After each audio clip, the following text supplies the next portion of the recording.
चांदनी रात थी। गांव की खामोश फजा में सिर्फ पत्तों की सरसराहट और कतों के भूनकने की आवाज सुनाई दे रही थी। हर घर में चराग गल हो चुका था, लेकिन गांव के आखिरी कोने में वाक़ई एक पुराने मिट्टी के मकान के दरवाजे पर हल्की सी चरचराहट हो रही थी।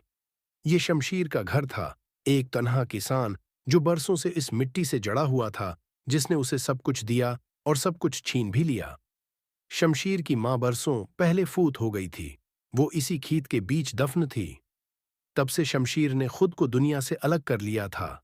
लोग उसे खामोश पागल कहते, कुछ रहम खाते, मगर वो खुद को बस एक बेटा समझता था, जो हर चांदनी रात अपनी मां से मिलने जाता था। इस रात भी शमशीर चारपाई से उठा, पानी पिया और चुपचाप खेत की तरफ चल पड़ा। जमीन ठंडी थी, आसमान रोशन और उसका दिल बेचैन। वो मां की कब्र के करीब जाकर बैठ गया। मिट्टी को छुआ, आंखें बंद की और आहिस्ता से बोला, मां, तुमसे बात किए बरसों हो गए, मगर दिल आज भी तुम्हारे जवाब का इंतजार करता है। इसी लम्हे पीछे से किसी के कदमों की आवाज आई। वो पलटा तो एक नौजवान लड़की खड़ी थी।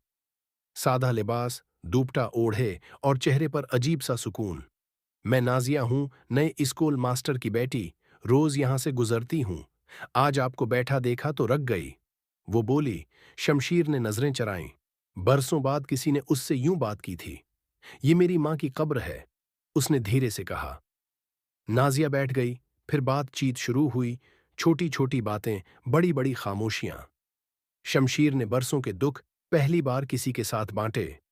नाजिया सुनती रही, कभी बोलती, कभी बस मुस्कुरा देती। इसके बाद नाजिया रोज आती, कभी कलम और कापी लेकर, कभी खाली हाथ। वो शमशीर से कहानियां सुनती और अपने लफ्जों में ढालती। गांव के लोग हैरान थे कि शमशीर अब बदल गया है। मुस्कुराता है, बात करता है और खेत पहले से ज्यादा हरे भरे हो गए हैं।